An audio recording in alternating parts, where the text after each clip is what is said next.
जी। महाराज जी, दो hand raise हैं और एक लास्ट वीक का अनुप्रिया जी का क्वेश्चन रहता है। हम्म। तो पहले इनके इंडियन म्यूट करूं या अनुप्रिया जी का क्वेश्चन लें? पहले हम जिन्होंने आज हैंड रेज किया हुआ है, पहले हम उनकी जी। बात ले लेते हैं, क्योंकि हिना बेटी का सवाल तो मेरे पास लिखा हुआ है। जी। और उसमें हम फिर चर्चा करेंगे उसके बाद। जी। अ, गुलाब भैया और अमित जी का हैंड रेज है। तो मैं आप हम सभी जैसे को एक छोटी सी जानकारी। जी। एक मिनट बेटे, हाँ कि जी। जैसे पिछली बार गुलाब भाई ने कहा था कि आप एक बार में एक आदमी की बात लें, उसकी समाप्ति करें, फिर दूसरे का जिसने हैंड रेज किया हुआ है उसकी बात लें। तो उनका सुझाव भी बहुत अच्छा था, क्योंकि अब आप ये देखिए कि पिछली बार हमने सबकी बात सुनी, और अब हीना के प्रश्न का उसने बोल दिया, हमारे पर लिखा हुआ है, उसकी जिम्मेदारी हमारी हो गई अब देने की, है ना, जब भी मौका लगेगा। बट जी। अगर हम नहीं लेते तो हमारे ऊपर कोई जिम्मेदारी नहीं होती। तो मुझे अच्छी लगी उनकी बात। तो आप इन दोनों में से पहले गुलाब भाई को बोलने का मौका दें, उसके बाद अमित बेटा जी बिल्कुल। मैं गुलाब भैया आपको अनम्यूट कर रही हूँ। उससे पहले मैं छोटी सी जानकारी देना चाहती हूँ कि हम लोग इस कार्यक्रम को और अच्छा बनाने के लिए और बेहतर करने के लिए आप सभी से विनती है, जो भी अपने विचार रखें उससे पहले थोड़ा सा अपने बारे में बताएं कि वो कहाँ से बात कर रहे हैं और उनका नाम क्या है, क्योंकि बहुत से लोग हमारे इसमें एक सेम नाम के दो तीन जगह की अलग अलग संगत है। तो कोई कंफ्यूजन ना रहे, उसके साथ हमें सब इंफॉर्मेशन रहे, बस इसलिए। ठीक है गुलाब भैया, आप अपने आप को अनम्यूट कर लीजिए।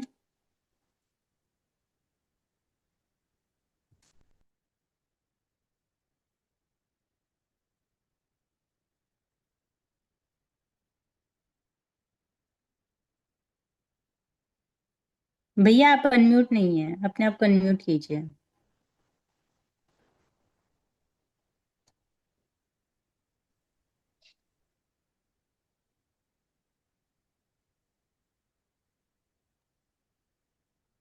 हाँ जी, अभी आप अनम्यूट हो। आ गई आवाज जी। हाँ जी भैया, आप बोलिए। हाँ, राधा गुलाब भाई स्वामी आपकी जी। आवाज आ रही है। तो जैसे प्रियंका बेटी ने कहा, ये अच्छा सुझाव है इनका, कि आपके बारे में सभी लोग जानते हैं, फिर भी आप बता सकते हो कि एक बार, मतलब आज के प्रोग्राम में एक बार, अगले प्रोग्राम में फिर जब आप बोलें तब, कि मैं गुलाब सिंह पटियाला से बोल रहा हूँ। इतना परिचय काफी है। गुरु जी राज स्वामी हाँ, जी। राधा स्वामी भाई। मैं पटियाले से बोल रहा हूँ जी, पंजाब से जी। ठीक है गुलाब भाई। हाँ, बाबा जी की, प्रेम सिंह बाबा जी की जन्मभूमि से जी। ठीक है भाई। बाबा जी, गुरु हाँ, जी, अपनी जैसे बात कहिए गुलाब भाई। जैसे हम कोई अपना साधन लेते हैं जी, कोई भी, जैसे कोई मोटरसाइकिल ले लिया, तो इसका भी कोई ना कोई मकसद है जी। हम जल्दी कहीं भी अपने स्थान पे पहुंच सकते हैं जी। फिर गाड़ी ले ली, कोई मकान बना लिया जी, उसका भी कोई ना कोई मकसद होता जी। बच्चे पढ़ा रहे जी, हम भी मकसद सोचते जब बच्चे पढ़ के बड़े हो गए अपने कारोबार में लगेंगे जी। तो इसी प्रकार जी, हमारी परमात्मा ने दे ही दी, इसका भी कोई ना कोई मकसद है जी। परमात्मा की भक्ति करके हम परमात्मा से मिलाप कर सके। तो हमारा ये जो प्रोग्राम आपने ज्ञान चर्चा बाबा जी की कृपा से शुरू किया जी,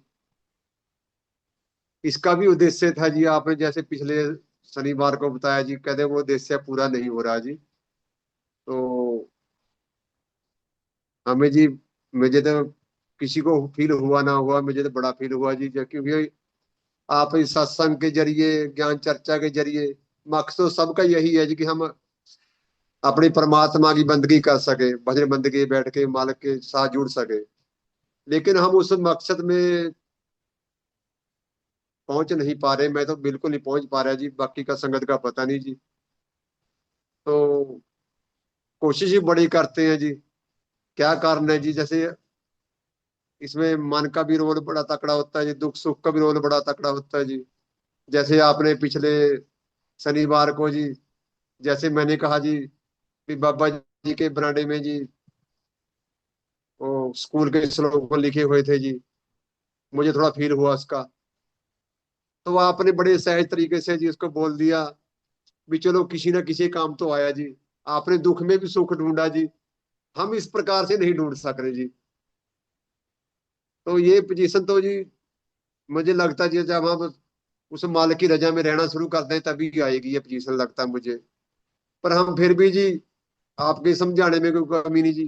15 साल हो गए आपको भी, बड़े अलग अलग तरीके से समझाया जी आपने।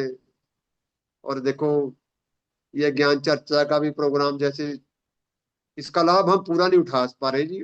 लाभ तो है जी, जैसे गुरु के दर्शन हो गए जी, गुरु के दर्शन का बड़ा लाभ है।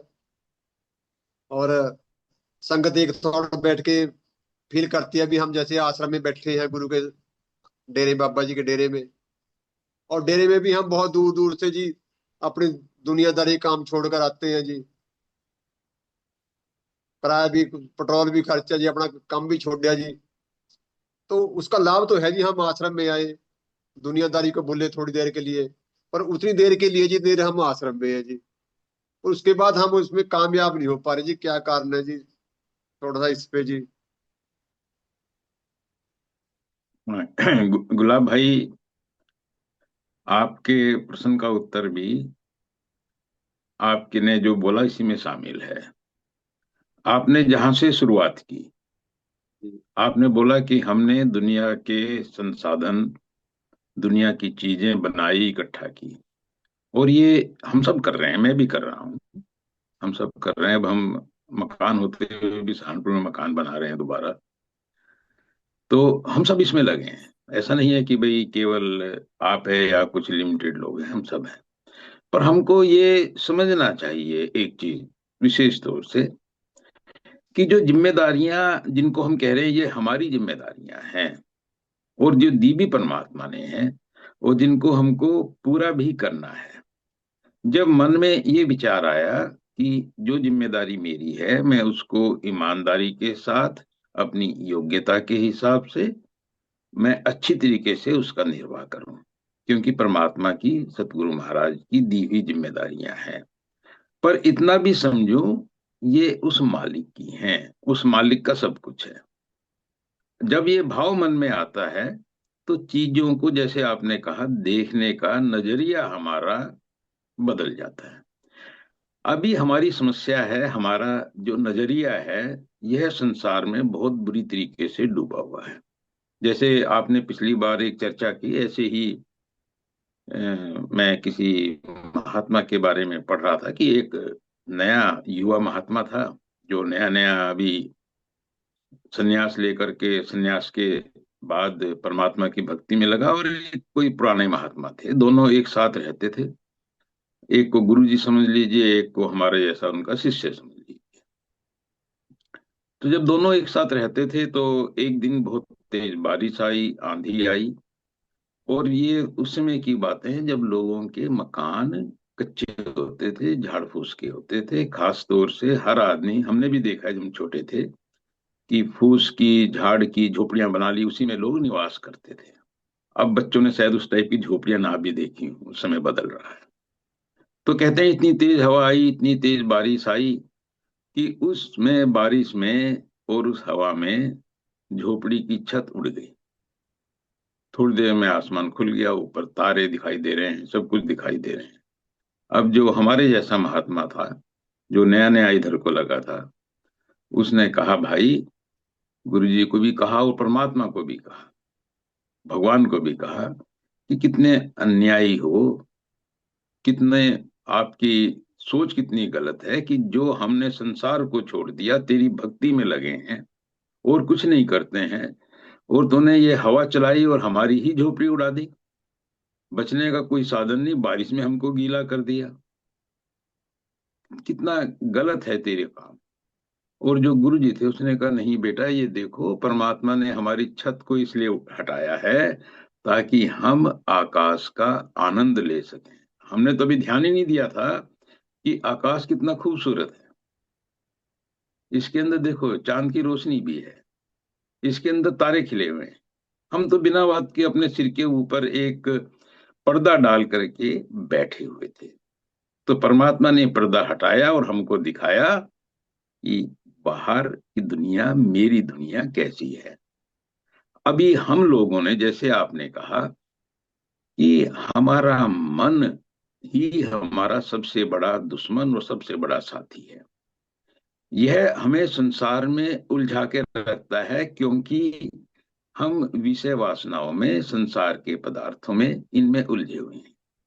हमको कुछ चीजें समझनी है कि अपना काम करते हुए, अपनी जिम्मेदारियां निभाते हुए, जो कुछ मालिक ने दिया उसको स्वीकार करें, और जो हमको नहीं मिला उसके लिए भी मालिक का धन्यवाद दें। तो फिर क्या होगा, संसार की चीजों के साथ हमारा जो चिपकन है, हमारा जो अटैचमेंट है, हमारा जो जोड़ है, वो समाप्त हो जाएगा। ये ही हमको इस संसार में उलझा के रखता है। हम कहते हैं जी भजन सिमरन में हमारा मन नहीं लगता। कारण क्या है कि कहीं ना कहीं हमारी प्यास में कमी है, हमारे अंदर उस मालिक की चाह में कमी है। अभी जैसे मैं जब भजन सुनता हूँ, मैंने पहले भी कहा, मुझे बड़ा अच्छा लगता है। इसलिए ये जो शब्द हैं, जो शब्द हम लोग गाते हैं, ये इसलिए नहीं कि भाई एक ने गाया बाकी ने अपना काम किया, नहीं, इनको ध्यान से सुनना है, इनको समझना है और मन के अंदर इनकी झंकारों को महसूस करना है। जैसे सुषमा बेटी ने भजन गाया कि यही तमन्ना है मेरे मुर्शिद, क्या कर मन के मंदिर में मैं आपके दीदार करूं। तो यानी कि जब हमारे मन में केवल एक इच्छा हो, एक ही चीज हो कि मेरा जो परमात्मा है, मेरे जो गुरु हैं, मेरे मन में वो ही बैठे रहें, और मुझे संसार की और किसी चीज की इच्छा कामना नहीं है। बाकी तो मैं उसका दिया हुआ है, मेरी प्रारब्ध है, मैं उसके अनुसार काम कर रहा हूं। मुझे पता है, जैसे आपने कहा कि यह जो हमारी सोच है कि भाई हम संसार की चीजें बनानी चाहिए। अब जैसे मैं भी काम करता हूँ, व्यापार करता हूँ, इनमें नफा नुकसान दोनों जुड़े हुए हैं। मन में अगर ये हो कि भाई ये नुकसान क्यों हो गया, कभी हमने सोचा कि जिस चीज का नुकसान हुआ वो किसका हुआ? मालिक का। दिया किसने था? मालिक ने। ले लिया किसने? मालिक ने। देना भी उसका, लेना भी उसका। मैं तो उसका कारिंदा हूं, मैं तो उसका दास हूं, मैं तो उसका सेवक हूं। मुझे अपना जीवन वैसे व्यतीत करना है जैसे वो चाहता है। जैसे मैं चाहता हूं वो नहीं, जैसे वो चाहता है। हमने दुनिया में अपनी इच्छाएं इतनी ज्यादा पैदा कर रखी हैं, हम उनमें इतने ज्यादा उलझे हुए हैं, वही हमारे दुख का कारण है, हमारी इच्छाओं की पूर्ति का ना होना। और वो जो दुख है, वो ही हमको उस मालिक से दूर रखता है। चाह गई, जब हमारी चाहत खत्म हो गई और हमारी चिंताएं मिट गई, चाह गई, चिंता गई, मनवा गुलाब भाई बेपरवाह, जिसको कछु ना चाहिए वही शहंशाह। तो जब हमारे मन में से ये चीजें निकल जाएंगी, तो मालिक का दीदार, मालिक का प्यार आपको हर समय हर जगह महसूस होगा। आप कभी अपने आप को उससे खाली महसूस नहीं करेंगे।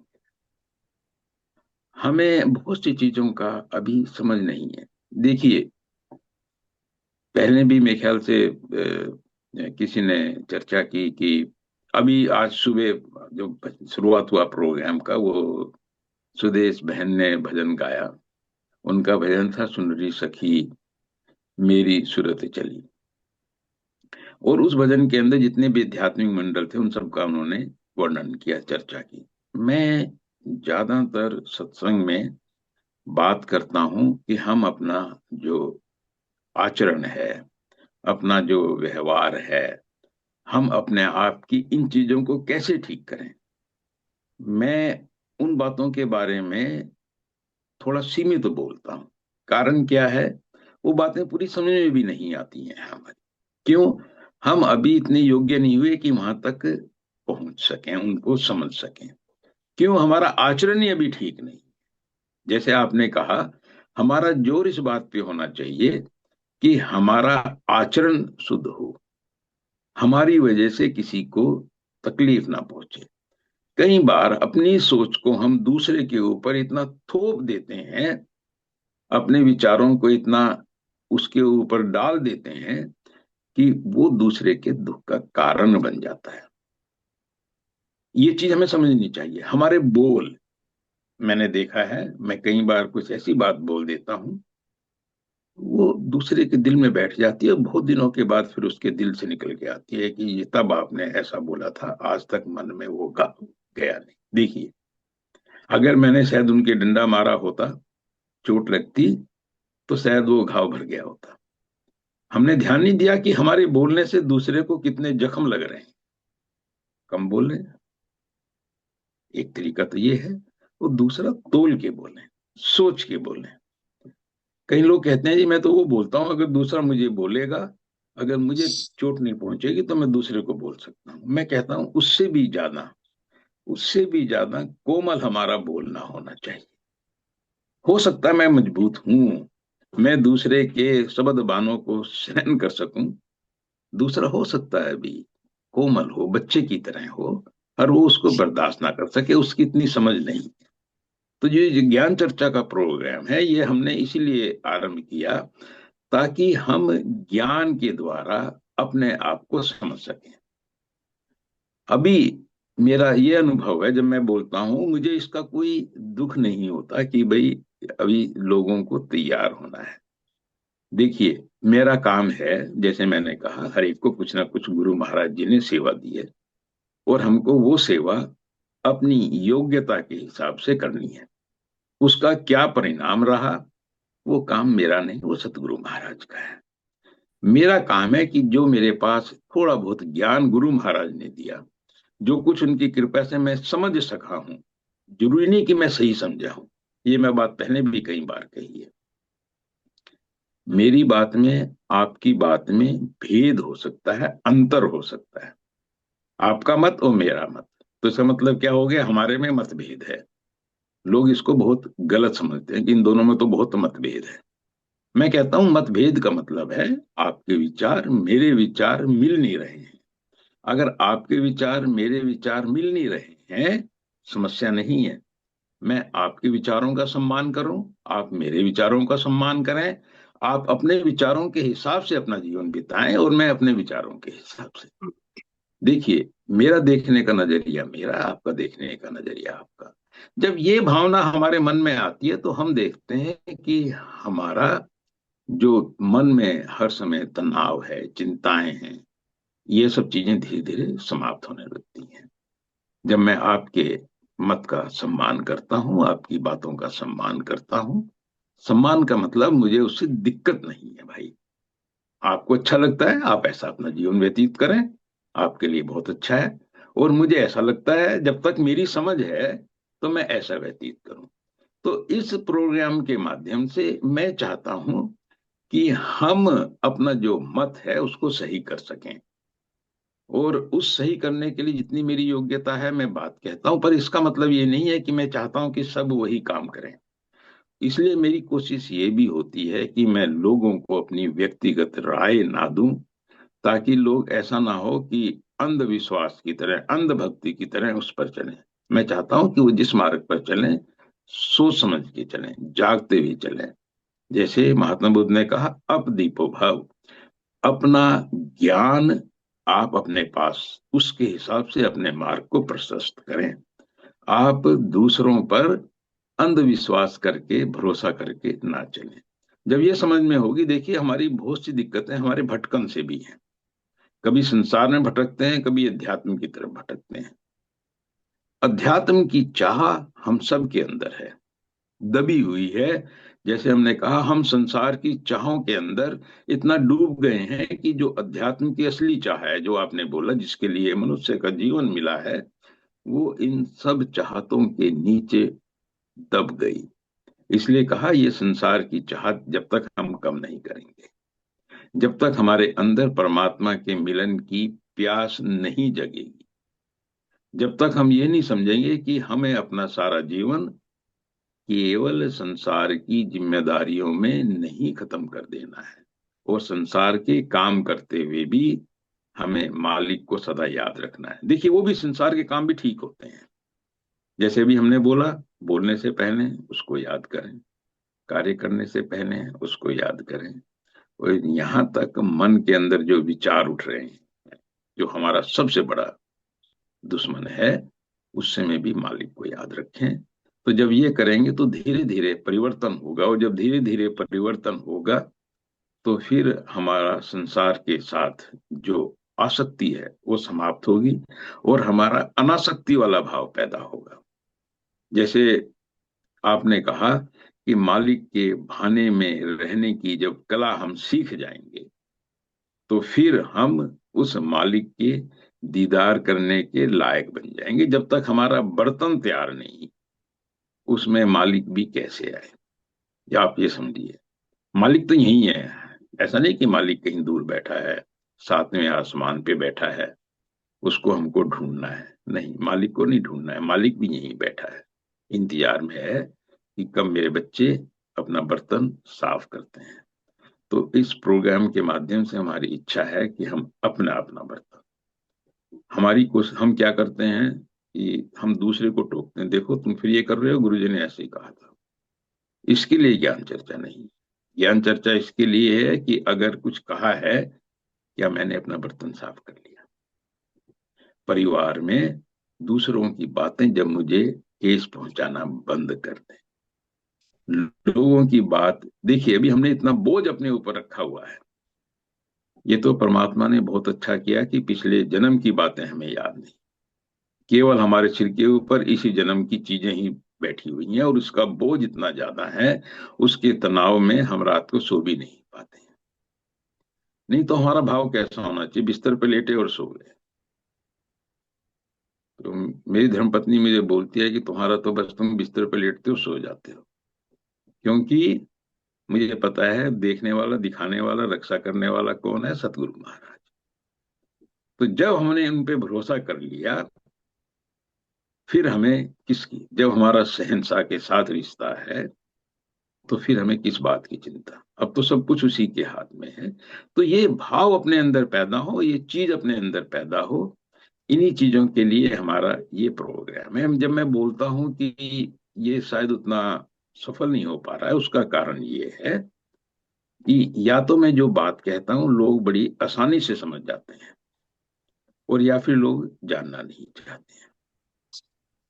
मैं जब आप लोगों के साथ अपने विचार साझा करता हूं, तो मुझे समझ में आता है कि मेरी सोच में क्या कमी रह गई है, तो मेरे लिए लाभप्रद है, मेरे लिए अच्छा है। जब आपसे मैं बात कर रहा हूं तो मेरे अंदर स्पष्टीकरण आ रहा है, मैं चीजों को और अच्छा समझ पा रहा हूँ। मैं चाहता हूं ऐसी जब हम आपस में चर्चा करेंगे, अब हमारा छोटा सा ग्रुप है, इसमें हमको शर्माना नहीं चाहिए, हमको झिझकना नहीं चाहिए। हम हो सकता है किसी चीज को सही ना समझते हो, और जब हम खुद अपना, जैसे आपने अपनी बात कही, तो आपने अपनी बात के माध्यम से जो बात कही, उससे आप उस चीज को और अच्छा समझे होंगे, ये भाव मेरा रहता है। तो गुलाब भाई, हमें उस मालिक की प्यास को अपने अंदर जगाना है, और उस मालिक की दी हुई चीज हमको अच्छी लगे। जब ये भाव हमारे हो जाएंगे, तो हमारा भजन सिमरन वो भी अच्छा बनेगा। भजन सिमरन भी और संसार का काम भी, ये सब मन ही कर रहा है। तो जैसे आपने बोला, खेल सारा मन का है। अब मन को चाहे तो संसार में लगा लो, और मन को चाहे मालिक के साथ लगा लो। तो मालिक के साथ कैसे लगाएं, उसी की चर्चा हम यहाँ बैठ करके आपस में, हम सब भाई बहन आपस में उन्हीं विचारों को साझा करते हैं। गुलाब भाई। गुरु, जैसे आपने कहा जी, विज्ञान चर्चा में हम संगत समिति भी है, सुनती भी है, बस समझने है, सुनने के तक नहीं सीमित रहना जी। हमने कम से कम उस पर अमल जी, जैसे अमला होते होड़ बेड़े, हम अमल नहीं करते जी। बस कमी हमारी यहीं पे आ जाती है थोड़ी। कहते पढ़िया सुनिया किता भाओ, पढ़ पढ़ लिया, चाहे किसी पर सुन लिया, जिस पर अमल ना करे जिसका कोई बेनिफिट नहीं होता जी। मेरा मेरा मानना यही है जी। आपकी बात से मैं यही समझ रहा हूँ जी। जैसे आपने देखो, आपने किसी अच्छे तरीके से समझाया जी, पर जिस पर हमने अमल ना किया फिर उसका कोई उद्देश्य पूरा नहीं हो रहा जी। कोई, मेरा मानना ये है जी। गुलाब भाई, मैं ये कहता हूं कि हम अमल इसलिए नहीं कर रहे हैं उसके ऊपर, क्योंकि बात हमने सुनी तो है, समझी नहीं है। बात सुनना और बात समझने में अंतर है। बात सुनी, उस पर हमने मनन किया, क्या मन में उसको विचार के ऊपर उस पर सोचा, हमने कुछ सोचा और समझा, हाँ ये ठीक है, नहीं नहीं ये मैं नहीं कर सकता। तो जब तक वो समझ पैदा नहीं होगी, सुनना, सुनने वाले कई प्रकार के होते हैं तो उस पर चर्चा खैर बाद में करेंगे। सुनना महत्वपूर्ण नहीं है, समझना महत्वपूर्ण है। वो समझना का मतलब ये नहीं है कि वो मैं जान गया हूं उसको। हमारे प्रोग्राम का नाम क्या है? ज्ञान चर्चा। ज्ञान मतलब जिसको मैं जानता हूं। जानना और समझना ये भी दो अलग अलग चीजें हैं। आपने कोई बात कही और मैंने ध्यान से सुनी, मनन किया, और मुझे लगा हाँ ये सही है, पर मेरी अब ये हुई नहीं है। जब मैंने इस पर चलना शुरू किया, जैसे आपने कहा, तो फिर मैं जान गया कि हाँ ये ठीक है। अब मैंने, आपने बताया चाय कैसे बनती है, मैंने सुना, मैंने कहा बोल तो ठीक रहे हैं, चाय गर्म होती है, तो इन्होंने पानी को गर्म किया, बात ठीक है, इन्होंने फ्रिज में नहीं रखा पानी, वो चाय की पत्ती भी डाली, मैं समझ गया, ये समझ है। जब तक मैं चाय नहीं बनाऊंगा, जब तक चाय नहीं बनाऊंगा तब तक मैंने जाना नहीं है। अब मैंने एक बार चाय बना ली, उसके बाद आप बोलो कि चाय पानी को फ्रिज में रखो, मैं कहूंगा नहीं भाई, मैं जानता हूं, मुझे ज्ञान है, क्योंकि मैंने खुद किया है। तो ज्ञान वो जो खुद किया है। तो इसलिए इसका नाम हमने ज्ञान चर्चा रखा, कि हम खाली चीजों को सुनने तक ही सीमित ना रखें, उस पर मनन करें और उसको अपने जीवन में धारण करें। जब जीवन में धारण करेंगे तो वो ज्ञान का रूप लेगी और हमारी समझ विकसित होगी। गुलाब भाई। जी गुरु जी, स्पष्ट है जी। ठीक है जी। हाँ, राज समझ। प्रियंका बेटी, नेक्स्ट। हाँ जी, अमित जी का लेती हूँ। उससे पहले मैं एक छोटी सी बात कहना चाहूंगी। जैसे कोई अभी पे ले आपने आने कहा पुत्र कि रोटी। सुनी पर समझी नहीं, जैसे अभी आपने कहा था कि सुनी पर समझी नहीं, उस पे मैं बात कहना चाहती हूँ कि अभी हमारे जब शब्द हो रहे थे तो उसमें काव्या का हमने एक शब्द लिया था, और जब उन्होंने कैमरा अपना ऑन किया तो काव्या भी वहां बैठी थी, उसकी मम्मी भी, और उसकी वो बहुत छोटी बहन जो शायद ना ही ठीक से सुन पा रही होगी, चीजों को समझ भी नहीं पा रही होगी, पर उसकी समझ शायद हम लोगों से ज्यादा है।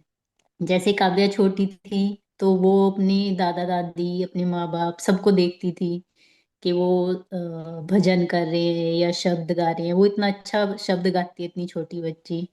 तो शायद हम लोगों को भी ये चीज, यही वो समझ है जो ना समझ हो के हमें समझनी चाहिए शायद। हाँ, जैसे आपने बोला ना बेटे, मैं जो अ, मेरा अपना, मैं लोगों से मैं बार बार कहता हूँ, हम में से बहुत से लोग, जैसे काव्या बेटी है, जी। हम इसलिए जुड़े हैं क्योंकि हमारे माता पिता जुड़े थे। अब जैसे आपने काव्या का नाम लिया, उसकी मम्मी ने बहुत अच्छा भजन गाया, काव्या की छोटी बहन भी वहां बैठी थी। काव्या के पड़ बाबा जी, यानी कि जी। उनके बाबा जी के पिताजी, जी। हमारे परिवार में नाम लेने वाले पहले व्यक्ति थे। जी। हमारे चाचा जी, यानी कि आपके नाना जी, ठीक है नाना ना? जी। जी। जी। हाँ, उन्होंने महाराज जी से नाम लेने वाले हमारे गांव में पहले व्यक्तियों में से वो थे। तो देखिए उसका असर हमारे ऊपर रहता है। बट मैं कहता हूं कि हम जुड़े क्योंकि हमारे माँ बाप इधर जुड़े थे या हमारे दादा दादी इधर जुड़े थे, इसलिए नाम जुड़े रहे क्योंकि वो जुड़े हुए थे। हम समझें कि वो क्यों जुड़े हुए थे, क्या कारण था, उन्होंने इधर क्या देखा, ये समझ हमारे अंदर होनी चाहिए।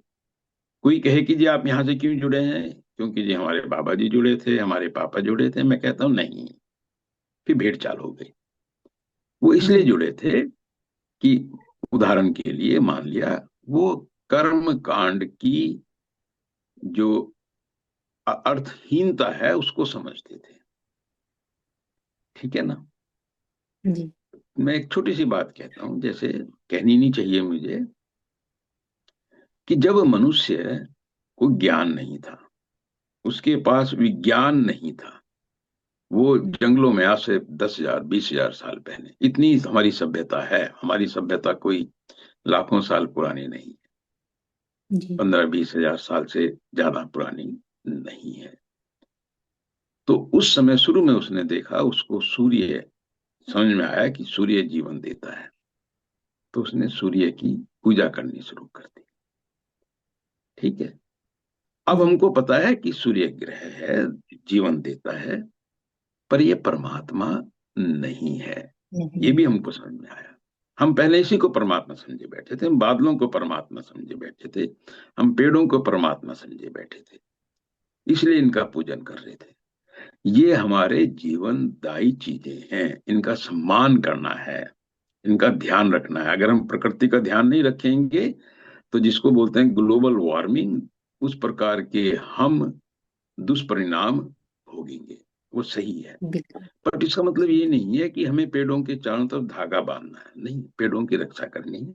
हमको ऐसा नहीं करना कि हम प्रकृति को नुकसान पहुंचाएं, पर पूजा परमात्मा की करनी है। वो तो परमात्मा के बारे में जो स्पष्टीकरण था वो धीरे धीरे चीजों के समय के साथ साथ आया।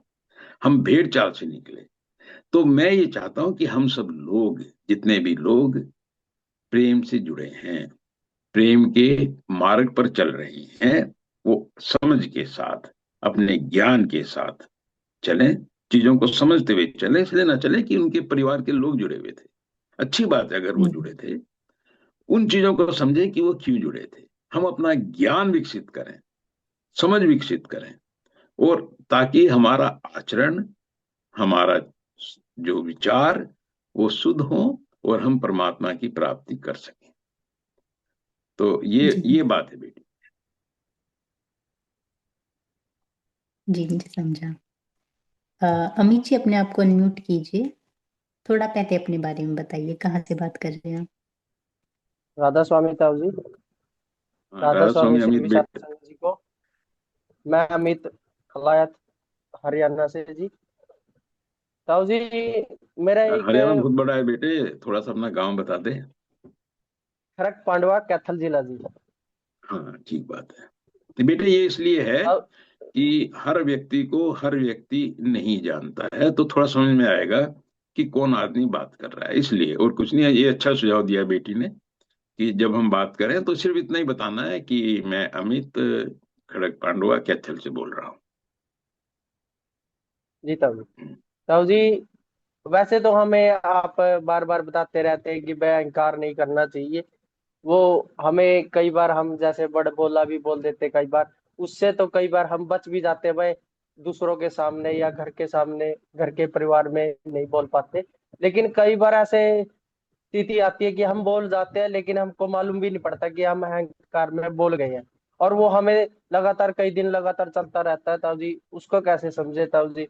भाई ये हम ऐसे बोल गए, ऐसे चल रहे हैं हम, दिनों दिन चल रहे हैं। भाई इसको कैसे, इससे कैसे निकले ताऊ जी? ये प्रश्न था ताऊ जी, कंफ्यूज बहुत कर रहा था ताऊ जी। अभी आपने बेटे दो चीज बोली हैं। पहली बात आपने कही कि हमको, हमने अहंकार में, देखिए पहली बात तो अहंकार को हम समझ नहीं रहे हैं अभी भी। इस संसार में हमको फंसाने वाला, इस संसार में हमको जोड़ने वाला, वो अहंकार ही है। बहुत बड़ी चीज है ये, छोटी चीज नहीं है। मैं क्या हूं? अहम, अहम का मतलब संस्कृत का शब्द है, और इसको दो शब्दों से जुड़ के बना है, अहम प्लस आकार। मैं संस्कृत का पंडित नहीं हूँ, बहुत थोड़ा संस्कृत को जानता हूँ। मेरे ख्याल से तीसरी या चौथी क्लास में थोड़ी सी संस्कृत पढ़ी है, ज्ञाता नहीं हूँ। तो कहीं अगर मैं कुछ गलती करूं और कोई भाई बहन यहाँ बैठे हों संस्कृत के विद्वान हो, तो उनसे क्षमा प्रार्थना। तो ये दो शब्दों से मिलके बना है अहम आकार। जब मैंने अपनी मैं को एक आकार दे दिया, आकार का मतलब मैंने चीजों इसके साथ जोड़ लिया, और मैंने ये मान लिया मैं ये हूं, मैं ये हूं, मैं फलां हूं, मैं इतना बड़ा हूं, मेरे पास इतना कुछ है, मैं इतना बड़ा बलशाली हूं। ये चीज मैं है, अहंकार है, गरूर, घमंड। ठीक है। और यही संसार में मुझे चिपका के रखता है। अगर ये समाप्त हो जाए, मेरे अंदर से अहम भाव समाप्त हो जाए, मैं कुछ नहीं, इसलिए बोलते हैं कि मैं मालिक का दास, मेरा कुछ नहीं, मेरी कोई इच्छा नहीं, मैं कुछ नहीं। तो जब ये भाव आएंगे धीरे धीरे, तो मेरा अहम, मेरा अहंकार धीरे धीरे कम होना शुरू होगा। पूर्ण रूप से समाप्त होने में तो बहुत समय लगता है, बहुत समय लगता है। तो अभी मैं उस स्टेज की बात नहीं कर रहा हूं। हम जिस स्टेज में बैठे हैं वहां से हमें यात्रा आरंभ करनी है, थोड़ा कम करना है। मैं उसकी बात करता हूँ, मैं उसकी बात करता हूँ जो हम कर सकते हैं। हम संसारी जीव हैं, संसार में रहते हैं। संसार में जब हम बात करेंगे तो मैं का प्रयोग करना आवश्यक है। यानी संस्कृत में अहम का प्रयोग करना आवश्यक है।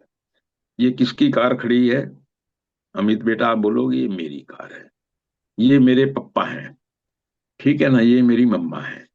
तो जब तक आप ये नहीं, मैं का प्रयोग नहीं करेंगे, चीजें का स्पष्टीकरण नहीं होता, वहां तक का भाव समझ में आता है। पर जब हम उससे आगे निकल जाते हैं, और उससे भी आगे निकलते निकलते वहां तक आ जाते हैं कि हम दूसरों को तुच्छ समझने लगते हैं, हम दूसरों का सम्मान करना बंद कर देते हैं, जब हम ऐसी बात, ऐसे कार्य करना शुरू कर देते हैं जो दूसरों को हानि पहुंचाएं, तो ये अहम का एक बड़ा ही विनाशकारी या राक्षसी प्रवृत्ति उसकी उजागर हो जाती है। जिससे कि हम बार बार कहते हैं कि हमें बचना है, हमें अपने आप को उससे बचाना है। कैसे बचाना है, कैसे करना है? तो जैसे आपने कहा कि कई बार हम बात बोल रहे हैं, और बात बोलते बोलते अगर हमको इस बात की जानकारी हो जाए कि मेरे से कुछ गलत हुआ है, सबसे सही बात है उसी समय ही हम अपनी गलती स्वीकार करते हुए माफी मांगे। हम कह रहे हैं भाई गलती होगी, मेरा भाव ये नहीं था, मतलब मैं उस समय गफलत में था, मेरे ऊपर अहंकार का इतना नशा था कि मैं समझ नहीं पाया। तो उसे बोला भाई गलत हो गई, मैं ये नहीं कहना चाह रहा था, मेरा ये भाव नहीं था। अगर आप ये भाव समझ रहे हैं तो मैं उसके लिए माफी मांग रहा हूं। देखिए, भाव वो समझ रहा है, आप ये समझ रहे हैं कि आपने ऐसा नहीं कहा, फिर भी उसने ऐसा समझा, तो उसके लिए भी आपकी ही जिम्मेदारी है। आपने माफी मांग ली कि ऐसी बात नहीं थी, मेरा कहने का मतलब सिर्फ इतना था। अगर ये भी मैंने गलत कहा है, मैं उसके लिए भी माफी मांगता हूं। अगर मैं ये सोच रहा हूं, उसके लिए माफी। यहां तक तो समस्या थी जिसका समाधान आपके पास उसी समय था। बट ऐसा होता नहीं है। मैं भी देखता हूं अपने आप को। देखिए मैं बेटे जो बात आपको बोलता हूं, मैं अपने जीवन के उदाहरण से, क्योंकि आपके साथ क्या हो रहा है तो मुझे पता नहीं है, मेरे साथ क्या हो रहा है मुझे पता है। तो जब मैं कोई बात करता हूं या मैं कोई कार्य करता हूं और उससे किसी दूसरे को नुकसान पहुंचता है, हानि पहुंचती है, और ये बात मुझे कई बार, कई दिनों के बाद समझ में आती, ये नहीं कि उसी दिन, कुछ घंटे में, कुछ मिनट में समझ में आती। चिंतन करता हूं कि मैंने ऐसा किया, मैंने ये गलत किया, मुझे ऐसा नहीं करना चाहिए। तो जैसे मैंने कहा, मैं भूत को, बीते हुए समय को नहीं बदल सकता, बट कम से कम मैं इतना तो कर सकता हूं कि आने वाले समय में मैं ऐसी गलती दोबारा ना करूं। मैं अपने आप को आगे के लिए एक अच्छा इंसान बना सकता हूं, मैं आगे के लिए अपना जीवन सुधार सकता हूं। तो जैसे आपने खुद ही कहा कि हमें बाद में एहसास हुआ कि ये हमने अपने अहंकार में किया, हमसे गलत हुआ। अगर आप उस समय, ऐसा संभव हो, परिस्थितियां ऐसी हों, कुछ समय होती है, कुछ समय नहीं होती हैं, फिर आप अपनी गलती उस व्यक्ति के सामने, आपने कुछ बात अपने पापा को गलत कह दी, और 3 दिन के बाद, 4 दिन के बाद आपको रियलाइज हुआ। मैं बात उसकी कर रहा हूं जो आपसे हुई है। अगर आपके पापा ने कोई गलत बात आपको कह दी, मैं उसकी बात नहीं कर रहा हूं, मैं आपकी बात कर रहा हूं। तो आपने अगर ये रियलाइज किया, ये महसूस किया, या ऐसी आपकी भावना बनी कि हमसे गलत हुआ, पापा जैसे व्यक्ति से या माता से या भाई से या जो बहुत आपके क्लोज में है, जो ये चाहते हैं कि आपका भला हो, वो इस बात का दुरुपयोग नहीं करेंगे, उनसे माफी मांग सकते हो। बट हमें पता है समाज ऐसा है, अगर आपने जाके पड़ोसी से कहा भाई उस दिन मैंने ऐसे कर दिया था, ये गलती कर दी, तो फिर वो इसको आपके विरुद्ध अनावश्यक रूप से उसका प्रयोग कर सकता है। तो मैं कहता हूं उसको करने की आवश्यकता नहीं है। कम से कम अपने आचरण को भविष्य के लिए सुधार लें, आगे के लिए अपने आप को ठीक करें। जैसे ही आपको ये महसूस हो कि मेरे अहंकार की वजह से ये हुआ है, मेरे अहंकार की वजह से मैंने ये कार्य किया, या मेरे अहंकार के कारण ये गलत विचार मेरे मन में आए, जो विचार मन में आए उसके लिए तो किसी से माफी मांगने की जरूरत नहीं, खुद से माफी मांगनी है कि मुझे इस प्रकार के विचार मन में पैदा नहीं करने चाहिए। देखिए, इस संसार में बेटे जो अहम बनता है वो हमारी जरूरतों से नहीं बनता, वो हमारी इच्छाओं से बनता है।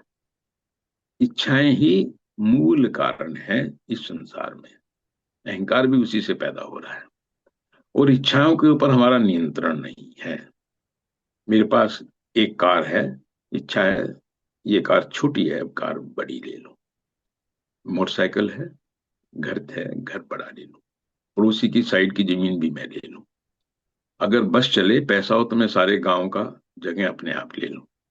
तो ये जो विचार मन में आ रहे हैं, ये विचार मेरे मन में मेरी इच्छाओं के कारण आ रहे हैं, मेरी जरूरत के कारण नहीं। जरूरतें हर एक आदमी की कम है।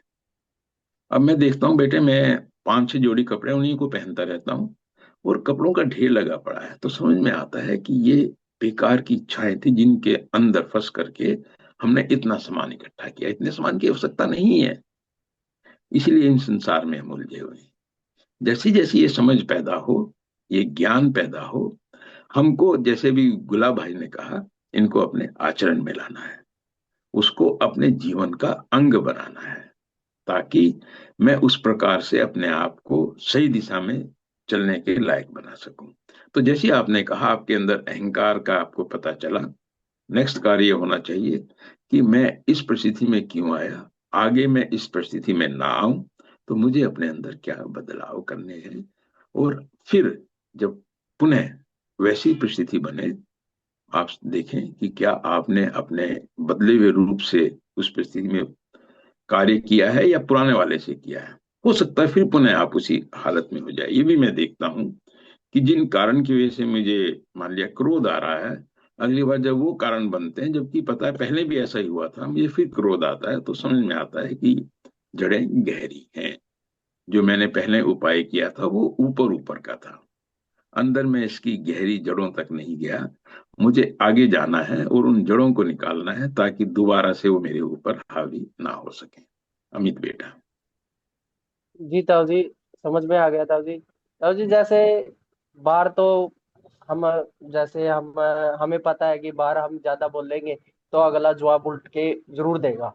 कोई आदमी है कम कम देता है भाई, उल्ट के ना दे, लेकिन ज्यादातर बाहर के व्यक्ति है, कोई भी है, हम ऊंचा बोलेंगे तो वो हमको वैसे जवाब दे सकते हैं। लेकिन घर में हमें पता है भाई, ये हमारा व्यक्तित्व ऐसा बना हुआ है कि हमें पता है भाई घर वाले हमें जवाब नहीं देंगे, या हमें कोई साथ कुछ ऐसा बोलते हैं तो ज्यादातर घर में होता है कि बोल ही देते हैं।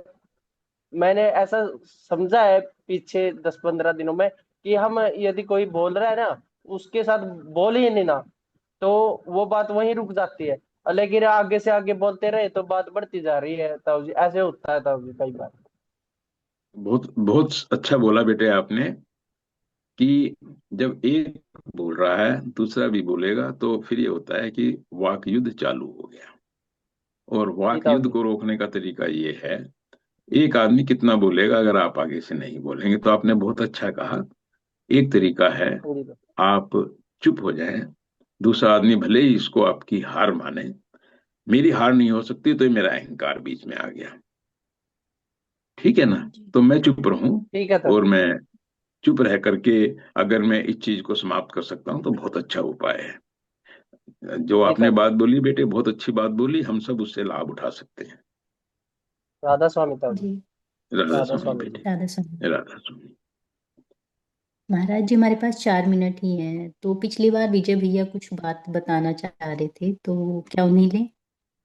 हाँ बेटे, हर बारी ये भी पॉइंट इसमें हमारी जो हिदायतें हैं उसमें हम नोट करके रखेंगे कि विजय भाई जी के लिए कुछ समय जरूर रखें, क्योंकि वो जो भी आश्रम से जुड़ी हुई जानकारी है, प्रोग्राम के बारे में है, वो साझा करते हैं, उनको कुछ समय चाहिए होता है। बहुत अच्छा किया आपने। जी अभी जो हिना बेटी का प्रश्न है वो रखा है, हिना बेटी को आप बोल देना कि जी, उस पर नेक्स्ट भी टाइम रखेंगे। और बोलेंगे। एक आपने भी मुझे लिख के भेजा हुआ है बेटे, वो भी मैंने लिख के रखा हुआ है। एक दो और थैंक भी यू। लोगों ने भेजे हुए हैं मेरे पास, करीब अभी 10-15 प्रश्न पड़े हैं, जो जब भी मौका मिलेगा मैं उनको बारी बारी से उन पर चर्चा करूंगा। मैं ये नहीं जी चाहता हूं कि हम यहाँ पर भागम भाग करें और बस उन प्रश्नों को लेकर के समाप्त करें। मैं चाहता हूं कि हमारी चर्चा सार्थक हो, हम उसको समझें, और समझने के लिए भले ही एक बात को बार बार कहा जाए, सब कहें, समय बहुत है हमारे पास, तो हम उन प्रश्नों को आगे भी ले सकते हैं। विजय भाई के जी पास बिल्कुल। चलते हैं। विजय भैया 2-3 मिनट है, प्लीज आप भैया आप अनम्यूट कीजिए। गुरु रूप प्यारी साध संगत जी, राधा स्वामी जी, महाराज जी, राधा रा, स्वामी। राधा स्वामी राधा। विजय भाई। विजय भाई, आज मैं जब सुशीला बहन गा रही थी तो आपकी आवाज भी सुन रहा था मैं। आप अलग से भी गा सकते हो, बड़ा अच्छा गाते हैं आप। देखिए, अभी भजन गाने के ऊपर महिलाओं का एक अधिकार हो गया है, तो आप गाएंगे तो कुछ हम भी सुनेंगे कि हाँ भाई, कुछ और भी गाने वाले हैं। आप अपनी बात कहिए। जी, एक जैसे जी पिछली बार आप जी ने ऐसा बोला था भी, ये पर्सन एक साथ लिए थे ना जी, भी एक साथ पर्सन सबके पूछ लिए थे। और इस पे 3 लोगों का मेरे पास फोन आया जी, वो कह रहे हैं भी ये अच्छा लगा उनको, भी जैसे आप जी ने हैंड रेज, वो कह रहे हैं फिर या तो हम अपने पर्सन को भूल जाते हैं या फिर कई बार कोई बस ऐसी कोई अड़चन आती है बीच में, अगर एक साथ आप जी ने लिए उनके क्वेश्चन और अपने पास वो स्टोर कर लिए।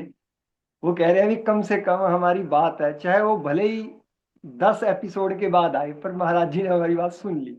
भी एक बार हैंड रेज किया और हमारी बात आप तक पहुंच गई, उसका सवाल का जवाब आए या ना आए। वो कह रहे हैं, एक तो ये कह रहा है चाहे सवाल का जवाब ना भी आए, मुझे उस बात की भी चिंता नहीं है, पर कम से कम मेरा लाइन में तो लग गया सवाल।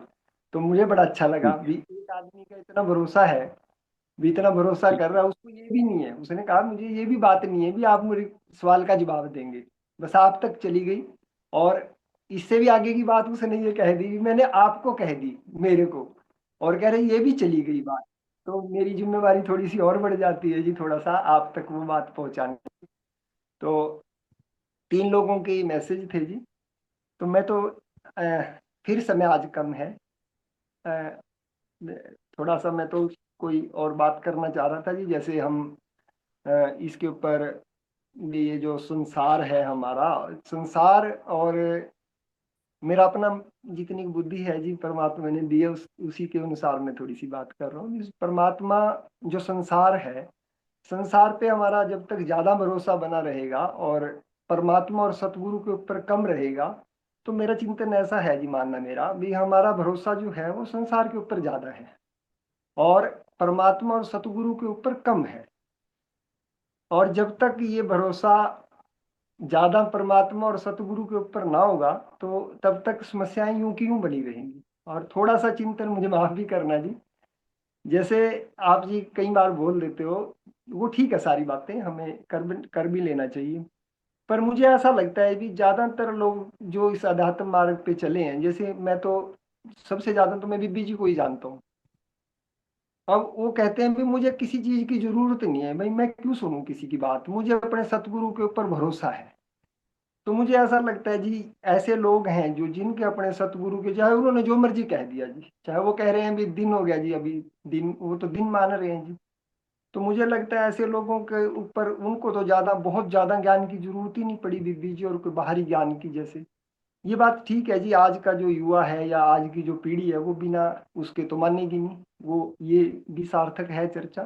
पर ज्यादा एवरेज में मुझे ऐसा लगता है भी जिनके भरोसे सतगुरु के, पहले तो मान लेना किसी चीज को, जान लेना फिर मान लेना। तो बीबी जी और ने तो पहले जान लिया होगा जी, फिर मान लिया, मानने के बाद उन्होंने पीछे मुड़ के नहीं देखा। तो अभी समय ज्यादा हो जाएगा इसके ऊपर, तो लंबी चर्चा है जी, ये तो पार्ट बहुत है जी। मुझे माफ करना जी अगर कहीं मेरे से थोड़ी कोई त्रुटि हुई है जी। तो और मैं एक चीज कह के अपनी वाणी को विराम दूंगा जी। 2 तारीख से फिर एक बार कार्यक्रम आश्रम के अंदर रहेगा जी। जैसे भजन सिमरन का 2 तारीख से सब फ्री भी रहेंगे, जितने भी लोग हैं हमारे जिम्मेदार भाई बहन, काम निबट जाएगा। तो 2 तारीख से लेके 3 तारीख से आश्रम के अंदर भजन बंदगी के कार्यक्रम चलते रहेंगे। तो सुदेश बहन जी से मैं बात करके और इसको 1-2 दिन में मैसेज भी दूंगा जी। तो ये जानकारी थी जी आश्रम की। बाकी आज 64वां ये एपिसोड है। बड़ा अच्छा लगता है जी जब 64, कम से कम जिंदगी के 64 घंटे आपने हमें दिए, आपके साथ अपने साथ बिताने का समय दिया, उसके लिए मैं आपका कोटि कोटि वंदन करता हूँ। राधा स्वामी। राधा स्वामी। राधा स्वामी अभी विजय भाई, आपने दो तीन बातें कही, और बात सही है, समय कम है। और मैं अब हम सिमरन वाले समय ले रहे हैं, बट आगे मैं इस पे फिर चर्चा करूंगा। मैं नोट कर रहा हूँ इसको, बीबी जी के बारे में, और उनका क्या कारण था, कैसे था, क्योंकि हम सब ने उनको बहुत नजदीक से देखा है, और उनका जो प्रेम है महाराज जी के साथ, उसको भी हमने महसूस किया है। तो इस पे हम बाद में चर्चा करेंगे फिर। प्रियंका बेटी, अब आपके हवाले। जी। साथ संगत जी, राधा स्वामी।